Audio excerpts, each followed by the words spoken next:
हाँ बच्चों, आज हम कक्षा 10 में सामाजिक विज्ञान विषय के अंतर्गत इसका जो उप विषय है वो है सब सब्जेक्ट अर्थशास्त्र, जिसको अंग्रेजी में इकोनॉमिक्स कहते हैं। अब इकोनॉमिक्स के अंतर्गत ये पाठ 1 है जिसका नाम है विकास यानी डेवलपमेंट। विकास किसी भी चीज़ का हो सकता है, तो डेवलपमेंट के अंतर्गत यानी विकास के अंतर्गत क्या क्या मापदंड रखे जाते हैं, इन मापदंडों पर हम आज चर्चा करेंगे। अर्थशास्त्र विषय वैसे तो ये बहुत सारे विद्वानों ने कहा है कि अर्थशास्त्र धन का शास्त्र है। आर्थिक संबंधी क्रियाएं इसमें जोड़ी जाती हैं। तो मनुष्य अपनी आर्थिक क्रियाओं के द्वारा कैसे विकास करता है और कैसे उसे अपना विकास करना चाहिए, इस संदर्भ में बच्चों मैं आपको आज बता रहा हूं कि मनुष्य अपनी आर्थिक क्रियाओं से कैसे ऊपर उठ सकता है, उसका समाज में क्या महत्व है, वे कौन कौन सी क्रियाएं हैं। मनुष्य प्राचीन काल से ही विकास की होड़ में लगा हुआ है। अतीत के इतिहास को पढ़कर हमें सीख मिलती है कि हमने कैसी कैसी परिस्थितियों में अपना जीवन यापन बिताया है और अब कैसा बिता रहे हैं, और भविष्य की हमें कौन कौन सी संभावनाएं दिख रही हैं जिससे कि हमारा भविष्य या हमारे आने वाली पीढ़ी का भी भविष्य उज्जवल हो सके।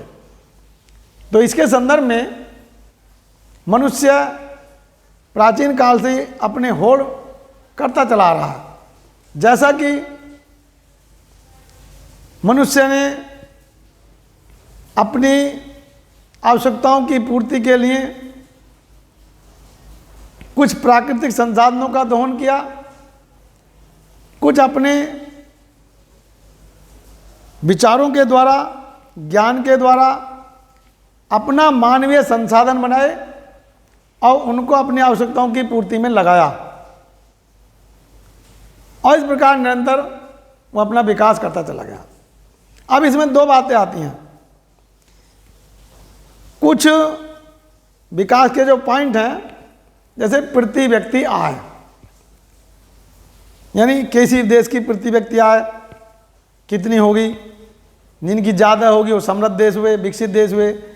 जिनकी कम आय होगी वो निम्न आय वाले देश, वो अल्प विकसित हुए या विकासशील देश हुए। किंतु हम आय के आधार पर मापदंड करते हैं।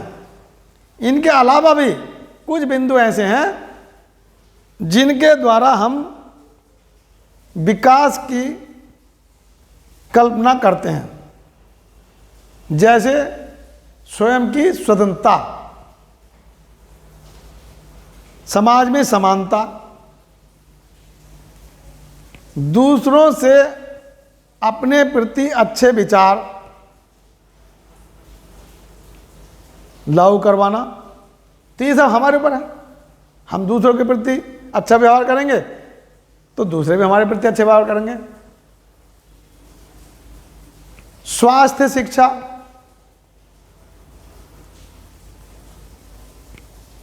साक्षरता है,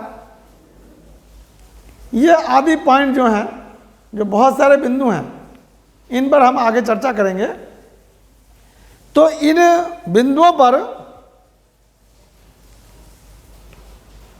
वर्तमान समय में जो हम कर रहे हैं उन पर चर्चा करना, और भविष्य में आने वाले भावी संभावनाओं पर भी हम चर्चा करेंगे कि हमें क्या करना चाहिए। इस संदर्भ में मैंने आपको एक संक्षिप्त परिचय दिया विकास का। इसका दूसरा पॉइंट है जो हम देख रहे हैं, आय तथा अन्य लक्ष्य। अब ये आय यानी आमदनी, जिस देश की आमदनी अधिक होगी उसका विकास अच्छा माना जाएगा, वो विकसित देश की श्रेणी में आएगा। तो इस प्रकार जिन देशों की आय कम होगी वो निम्न आय वाले देशों में आएगा, उसको विकासशील देश कहेंगे। कुछ मध्यम दर्जे के देश होते हैं जो निम्न आय से ऊपर होते हैं और अधिकतम आय से नीचे होते हैं, उन्हें मध्यम वर्ग में गिना जाता है। आय के संदर्भ में मानव विकास रिपोर्ट जो देशों पर लागू की गई है तो वो आय कुछ निर्धारित की गई है। संयुक्त राज्य अमेरिका, जिसको हम लोग अमेरिका कह देते हैं, तो अमेरिका कहना तो गलत है, हम पढ़े लिखे हैं और आपको बता रहे हैं, अखबार वाले गलत छाप देते हैं। संयुक्त राज्य अमेरिका उत्तरी अमेरिका का एक देश है जो विकसित देश है, धनी देश भी है, विकसित भी है, क्योंकि वहाँ सारी सुविधाएं अग्रणीय हैं। तो वहाँ का जो रुपया है, जैसे अपने यहाँ रुपया कहते हैं, तो वहाँ रुपये का नाम है डॉलर, तो मुद्रा का नाम वहाँ डॉलर है। हर देश की मुद्रा अलग अलग नामों से जानी जाती है। ऑस्ट्रिया में डॉलर है, यूएसए में डॉलर है, इंग्लैंड में पाउंड है, भारत में रुपया है, फ्रांस में फ्रेंच है, बांग्लादेश में टका है। इस प्रकार से अनेक देशों की मुद्राएं अलग अलग नामों से जानी जाती हैं, कुछ की एक जैसी भी हैं। तो इस प्रकार से जो आंकड़ा रखा है विश्व विकास मानव रिपोर्ट के अनुसार, उसमें 12,056 डॉलर या उससे अधिक आय वाले जो देश हैं उनको विकसित देश की श्रेणी में रखा गया है, और 995 डॉलर या उससे कम आय वाले देशों को निम्न आय वाले देशों में रखा गया है।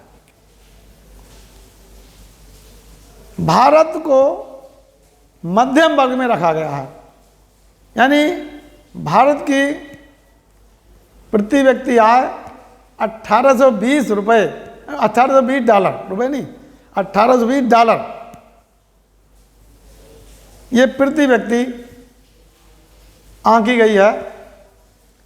ये सन 2015 के आंकड़ों के अनुसार है। इस प्रकार अब 3 वर्ग बन गए, उच्च वर्ग यानी विकसित देश, मध्यम वर्ग अल्प विकसित देश, और एक है तीसरा जो निम्न वर्ग है वो विकासशील देश। इस प्रकार आय के द्वारा हम विकास का मापदंड नापते हैं। अब लक्ष्य क्या है? लक्ष्य हमारा भविष्य पर है, भविष्य को देखते हैं हम। वर्तमान में तो हम जो कर रहे हैं, किंतु भविष्य में भावी संभावनाएं हमारी क्या होनी चाहिए उनको खोजते हैं। वो लक्ष्य हमारे सामने होना चाहिए। जैसे हम जानते हैं कि सारी बातें हम अपने द्रव्य से ही नहीं खरीद सकते। द्रव्य का मतलब धन, जैसे हम आय से नापते हैं, धन से हम सब वस्तु नहीं खरीद सकते। जैसे हम स्वच्छ वातावरण यदि खरीदना चाहें तो नहीं खरीद सकते। हम दवाइयों की जो श्रेणी है, शुद्धता, वो नहीं खरीद सकते, क्योंकि प्रत्येक दवाई में मिलावट आ रही है, प्रत्येक वस्तु में मिलावट आ रही है। तो शुद्ध कहाँ से मिले? तो ऐसी बहुत सी बातों को जो हम नहीं खरीद सकते धन से, वो अपनी बुद्धि से ही करेंगे हम उसमें सुधार, लोगों को जगाकर समझाकर। तो इसलिए जो हम आय के द्वारा माप रहे हैं उसके द्वारा सही मापदंड सभी वस्तुओं पर लागू नहीं होता। तो बच्चों, विकास के अनेक पहलू अलग अलग होते हैं। तीसरा बिंदु है राष्ट्रीय विकास। अब हम राष्ट्रीय विकास कैसे कर सकते हैं? राष्ट्रीय विकास में सभी व्यक्तियों के लक्ष्य अलग अलग हो सकते हैं। जैसे मजदूर का लक्ष्य अलग हो सकता है, किसान का लक्ष्य अलग हो सकता है, व्यापारी का लक्ष्य अलग हो सकता है। किसान चाहेगा मेरी फसल अधिक अन्न उगे, अधिक उत्पादन हो। मजदूर चाहेगा कि मुझे रोजगार ज़्यादा से ज़्यादा मिले, अच्छी मजदूरी मिले। व्यापारी वर्ग चाहेगा कि मुझे ज़्यादा से ज़्यादा मुनाफा हो। तो लक्ष्य सबके अलग अलग हो सकते हैं। राष्ट्रीय विकास में सब अलग अलग से सहयोग दे सकते हैं, किंतु उनके लक्ष्य अलग अलग हैं। अब ये जरूरी है नहीं है, एक लक्ष्य ऐसा भी हो सकता है जो देश के लिए हितकारी हो और वही लक्ष्य दूसरे के लिए विनाशकारी भी हो सकता है। हम अपनी आत्मरक्षा के लिए परमाणु हथियारों की होड़ में लगे हुए हैं, जैविक बम बनाने में लगे हुए हैं, तो वह हमारे लिए एक विकास की बात हो सकती है, क्योंकि हम अपनी रक्षा के लिए कर रहे हैं। किंतु यदि इसी चीज़ को हम दूसरे पर छोड़ देते हैं तो दूसरे के लिए विनाशकारी भी हो सकता है। तो ये दो पहलू हैं और दोनों ही पहलू अपनी जगह सही हैं। अब महिलाओं में काम करने की होड़ लगती है। कुछ महिलाएं गृहिणी होती हैं, कुछ महिलाएं प्राइवेट नौकरी करती हैं, कुछ महिलाएं सरकारी नौकरी करती हैं। अब जो सरकारी नौकरी कर रही हैं या प्राइवेट कर रही हैं तो उनके घर पर उनका हाथ बटाना आवश्यक है, क्योंकि वो धन का अर्जन करती हैं, परिवार में आर्थिक स्थिति को मजबूत करती हैं। तो उसके लिए उनके जो कार्य हैं उनमें परिवार के सदस्यों का हाथ बटाना आवश्यक है। अगर हम उनका हाथ नहीं बटाएंगे तो वो सभी काम में करने में सक्षम नहीं हो सकती, समय नहीं दे सकती, इतना समय उनके पास भी नहीं है। इसलिए महिलाएं भी देश के राष्ट्रीय विकास में अपना महत्वपूर्ण योगदान रखती हैं। आजकल तो हम देख रहे हैं कि महिलाओं का हर क्षेत्र में विकास हो रहा है, और जो जरूरी भी है देश के लिए भी, अपने लिए भी, परिवार के लिए भी, राष्ट्र के लिए भी सर्वोपरि है। पहले प्राचीन समय में महिलाओं को बड़ी हीन दृष्टि से देखा जाता था, किंतु कुछ महिलाओं ने अपने कार्य के द्वारा आम पब्लिक में या आम समाज में ये धारणा बैठा दी कि महिला भी कम नहीं है। जैसे श्रीमती इंदिरा गांधी भारत की प्रधानमंत्री थी, श्रीमती भंडार नायके लंका की प्रधानमंत्री थी, और उन्होंने महिलाओं को भी राष्ट्र के विकास में समर्पित करके दिखाया, और इस प्रकार महिलाओं का भी राष्ट्रीय विकास में योगदान महत्वपूर्ण है। आजकल महिलाएं भी राष्ट्र के विकास में बढ़ चढ़कर हिस्सा ले रही हैं, और उनका सहयोग करना हमारे समाज का सब कर्तव्य है। इससे आगे बिंदु आता है विभिन्न देशों या राज्यों की तुलना। अब हम विभिन्न देशों या राज्यों में जाएंगे तो वहाँ की तुलनात्मक अध्ययन करेंगे हम आर्थिक विकास का। जैसे मैं अपने देश की बात बताता हूँ। हमारे देश में हम राज्यों की तुलना करते हैं। जैसे कि हरियाणा राज्य है, छोटा राज्य है, वहाँ की आबादी लगभग 2 करोड़ के है। दिल्ली से सटा हुआ है, दिल्ली के पश्चिम में पड़ता है और उसका फरीदाबाद जिला दिल्ली से लगा हुआ है। तो हरियाणा में प्रति व्यक्ति आय ये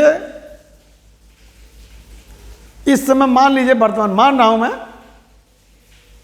कि हरियाणा में प्रति व्यक्ति आय, वैसे ये 2015 के आंकड़े हैं,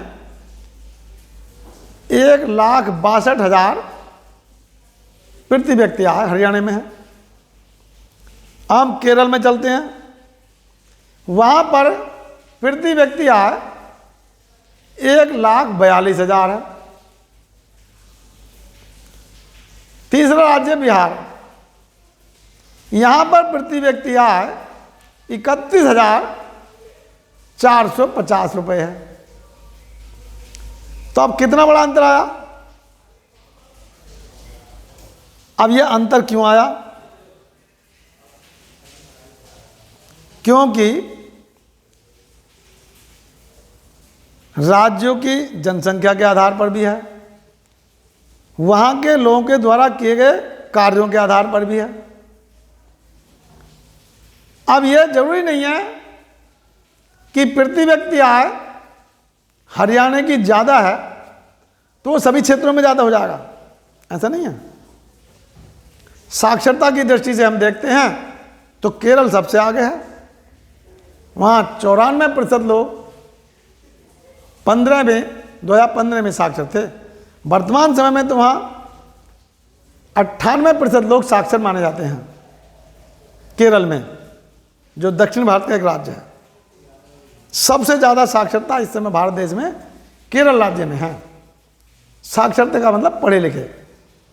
और दूसरी, हरियाणा उससे साक्षरता में पिछड़ गया, वहाँ 82% साक्षर हैं। बिहार में मात्र 62% साक्षर लोग हैं। तो इस प्रकार से अलग अलग क्षेत्रों में कुछ राज्य किसी क्षेत्र में आगे हैं, आय के मामले में, कुछ साक्षरता में आगे हैं, कुछ स्वास्थ्य सेवाओं में आगे हैं। स्वास्थ्य सेवाओं में केरल सबसे आगे है, बिहार सबसे पीछे है। तो इस प्रकार से अलग अलग स्थितियां राज्यों या देशों में हो सकती हैं। इसके बाद है आय तथा अन्य मापदंड। अब इसमें मैं आय के बारे में मैंने अभी बताया, और अन्य मापदंड कौन कौन से हैं इसके बारे में बताता हूं। इन 3 राज्यों की तुलना ही हम कर रहे हैं अभी, तो इन्हीं के द्वारा बताता हूं मैं आपको। आय में Haryana number 1, Kerala number 2, Bihar number 3। ये प्रति व्यक्ति आय में हरियाणा की आय 1,62,000 प्रति व्यक्ति, केरल की आय 1,40,000 प्रति व्यक्ति, और बिहार की 31,450 रुपये प्रति व्यक्ति राष्ट्रीय आय में। ये निकालते कैसे हैं?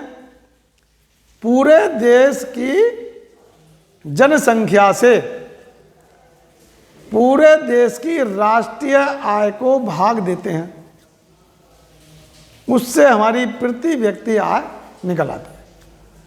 यानी कुल राष्ट्रीय आय बटे देश की कुल जनसंख्या बराबर जो भाग देकर आएगी वो प्रति व्यक्ति आय आ जाएगी, क्योंकि हम जनसंख्या से भाग दे रहे हैं।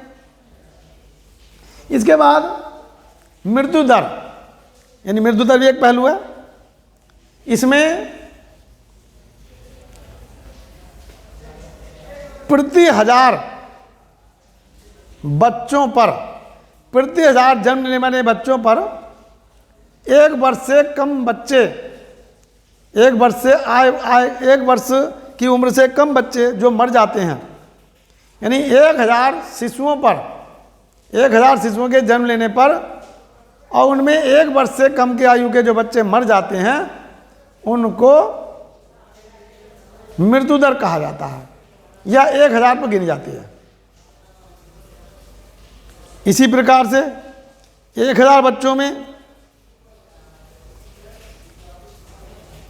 जन्म लेने वाले 1 वर्ष से कम बच्चे जन्म लेने वाले, 1 वर्ष से कम के जो बच्चे हैं, जन्म लेने वाले जो बच्चे हैं उनको जन्म दर कहा जाता है।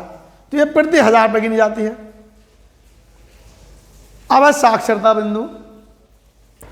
साक्षरता का अर्थ है पढ़े लिखे, यानी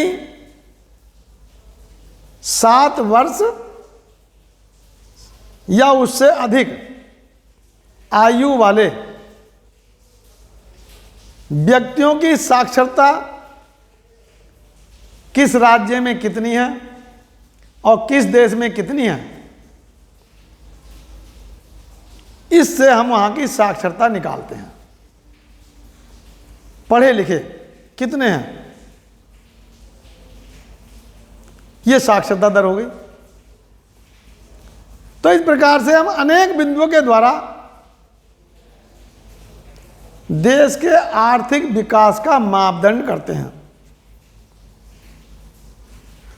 इससे आगे बिंदु है सार्वजनिक सुविधाएं। तो सार्वजनिक सुविधाओं में बच्चों, जो देश अब सार्वजनिक सुविधाओं के अंतर्गत में ज़्यादा से ज़्यादा समाज को लाभ पहुंचाएगा, वे सार्वजनिक सुविधाएं कहलाती हैं। जैसे आप सब जानते हैं, सार्वजनिक वितरण प्रणाली पूरे देश में लागू है, जिसे पूरे देश में राशन की दुकानें खोली गई हैं और उन राशन की दुकानों पर सरकार द्वारा निर्धारित गरीबों के उत्थान के लिए कम से कम राशि में खाने पीने की वस्तुएं आम समाज को वितरित की जाती हैं। इस सार्वजनिक वितरण प्रणाली में भी कैटेगरी हैं। बीपीएल कार्ड बहुत गरीबों को दिया जाता है, एपीएल कार्ड मध्यम वर्ग को दिया जाता है, अंत्योदय कार्ड बहुत ही गरीबों को। तो इस प्रकार से इनकी भी श्रेणियां बांटी गई हैं। अब सरकार ने इस कोरोना 19 काल में इस सार्वजनिक वितरण प्रणाली पर बहुत जोर दिया है, जो मैं आपको बताने जा रहा हूं। तो इसके द्वारा गरीबों को लगा के मार्च के महीने से और जून तक के लिए पहले उन्होंने प्रति व्यक्ति 5 किलो राशन यूनिट के हिसाब से वितरण किया। अब इसकी राशि नवंबर महीने तक बढ़ा दी गई है। तो ये आम जनता को सार्वजनिक वितरण प्रणाली द्वारा सार्वजनिक सुविधाएं दी जा रही हैं। इन सार्वजनिक सुविधाओं से समाज को लाभ हो रहा है और इस लाभ के द्वारा हमारा समाज, जो गरीब है बेचारा, जिसे खाना नहीं मिल रहा, वो अपना जीवन यापन कर रहा। अब इसमें गेहूं है, चावल है, चीनी है। पहले मिट्टी का तेल मिलता था, अब कहीं मिल रहा कहीं नहीं मिल रहा। ऐसे ही कुछ गरीबों को इस सार्वजनिक वितरण प्रणाली से अलग गैस की सुविधा दी गई, यानी रसोई गैस सिलेंडर और गैस उन गरीबों को फ्री दिए गए। 3 महीने के लिए पहले दिए गए, अब उनकी अवधि फिर नवंबर तक बढ़ा दी। तो सरकार सार्वजनिक सुविधाओं के द्वारा समाज को ऊपर उठाने का काम कर रही है। अब ये सार्वजनिक सुविधाएं मैंने आपको बताई, सार्वजनिक वितरण प्रणाली के द्वारा अन्न का वितरण, रसोई गैस के द्वारा समाज में गरीबों का सहायता के लिए। इससे अलग भी और सब्सिडी हैं, जैसे स्वास्थ्य सेवाओं में सुविधाएं। आप किसी डॉक्टर के पास जाते हैं तो किसी की फीस 500 रुपये है, किसी की 200 है, किसी की 1000 रुपये है, किंतु सरकारी अस्पताल में हमें वो 1 रुपये का 2 रुपये का पर्चा बन जाता है। तो ये भी एक सार्वजनिक सुविधा हो गई जो समाज को मिल रही है। तो इस प्रकार कई क्षेत्रों में हम सार्वजनिक सुविधाएं प्राप्त करते हैं। अपने सरकार के द्वारा देश के आर्थिक विकास को कैसे उठाया जाए, ये हम सार्वजनिक सुविधाओं के द्वारा भी जान सकते हैं। ठीक इससे आगे बिंदु है मानव विकास रिपोर्ट। यूएनडीपी एक संस्था है, विश्व रिपोर्ट बनाती है वो, और उसके द्वारा हमारे देश में भी या अन्य देशों में भी कुछ मानक तय किए गए हैं। तो उन्होंने, जैसा कि मैंने अभी बताया आपको, कि जो डॉलर की कल्पना की है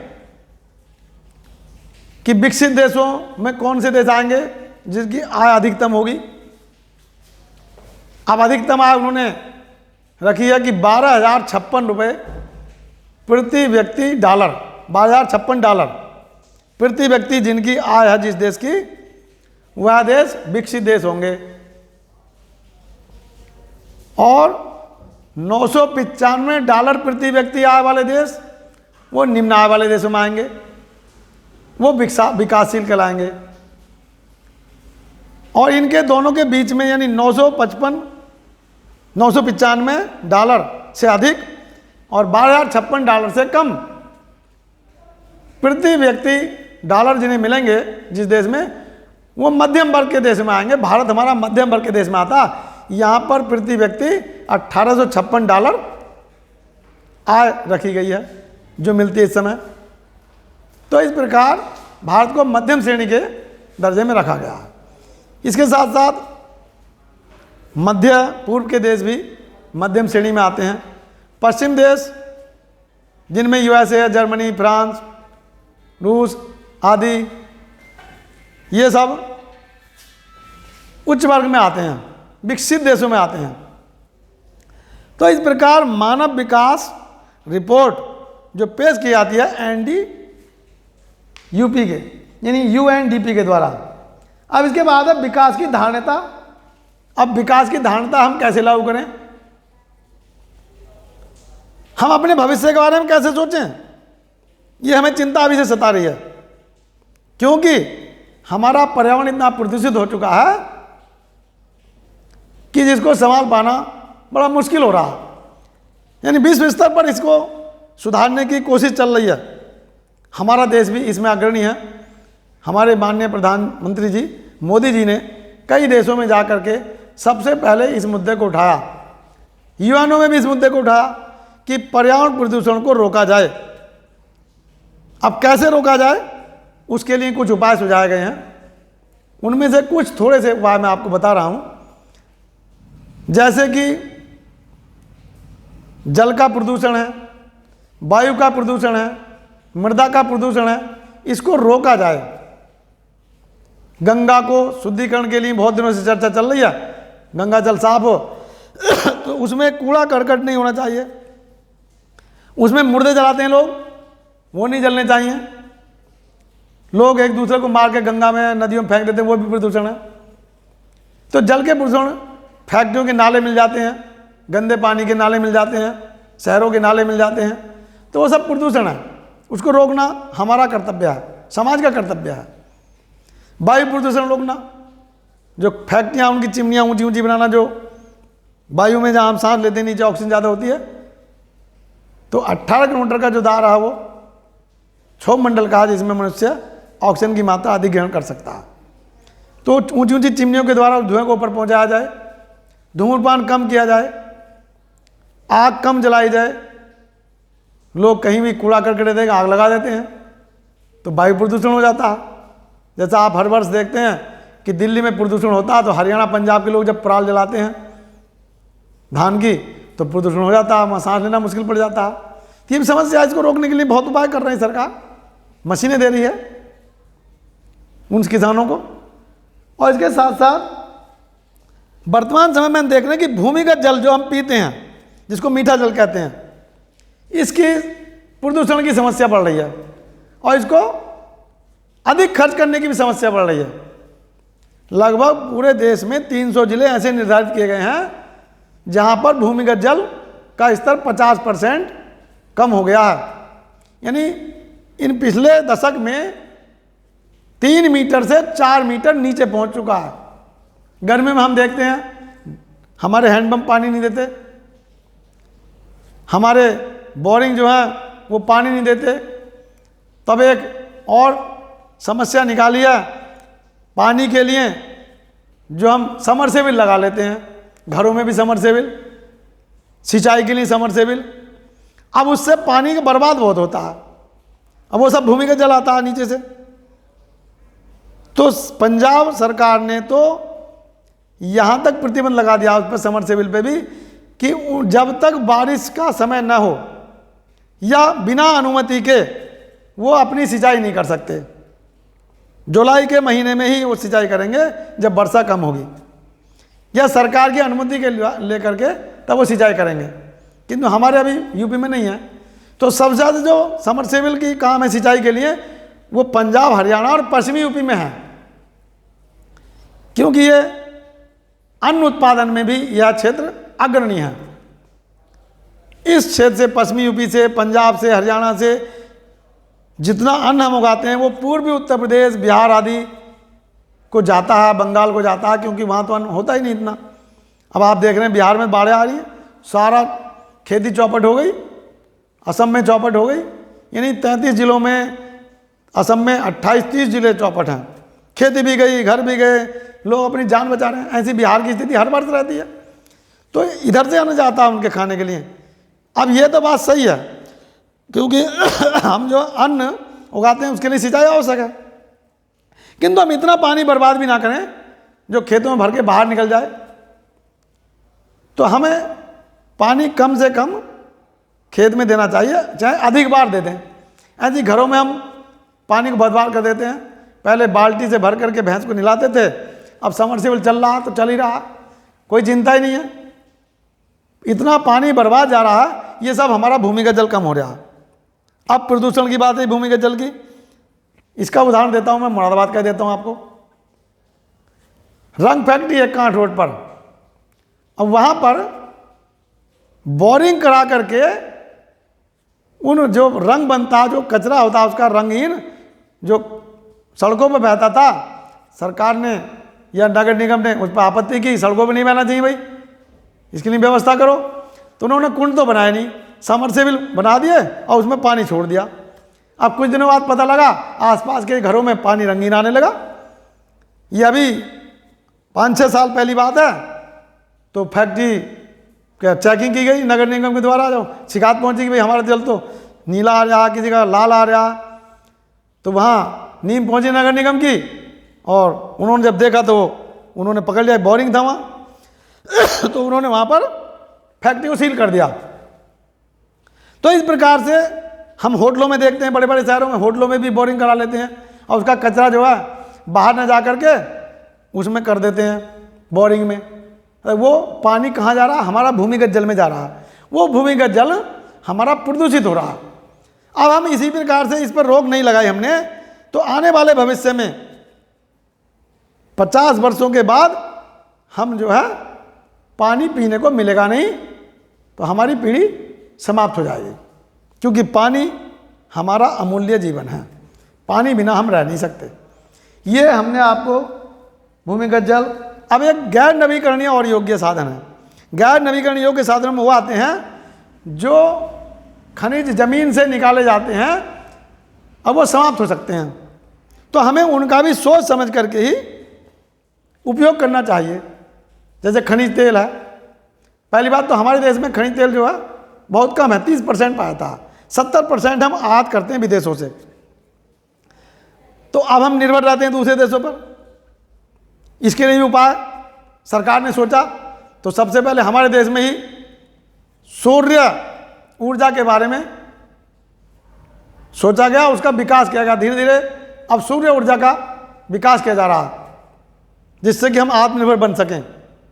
क्योंकि तेल अब जैसे इस समय कोरोना काल में तेल बाहर से कम आ रहा है, बंद हो गया था सब, इधर उधर से आना जाना परिवहन सब बंद हो गए, तो हम परेशानी पड़ी। तो हमने इसका उपाय सोचा। अब जैसे बिजली से ट्रेनें चलने लगी, पहले तेल से चलती थी, उससे पहले कोयले से चलती थी, तो हम परिवर्तन तो कर रहे हैं, किंतु उनमें भी सोच समझना हमें पड़ेगा। उसका हम अतिक्रमण ना करें, उसका अधिक दोहन ना करें, कि कुछ चीज़ें होती हैं समाप्त हो जाती हैं। हम तेल निकाल रहे हैं, अब एक ना एक दिन संसार में जितने भी भंडार हैं वो समाप्त हो जाएंगे जब सबका दोहन होगा तेज गति से। ऐसी पानी का दोहन कर रहे हैं, ऐसी खनिजों का दोहन कर रहे हैं, तो उन पर हमें रोक लगानी होगी। हमें अपनी पर्याप्त मात्रा में ही अपने आवश्यकताओं की पूर्ति करनी होगी, और भावी भविष्य पीढ़ी के लिए भी हमें कुछ सोचना होगा कि वो हमारी भविष्य की पीढ़ी कैसे अपने जीवन यापन को बिताएगी।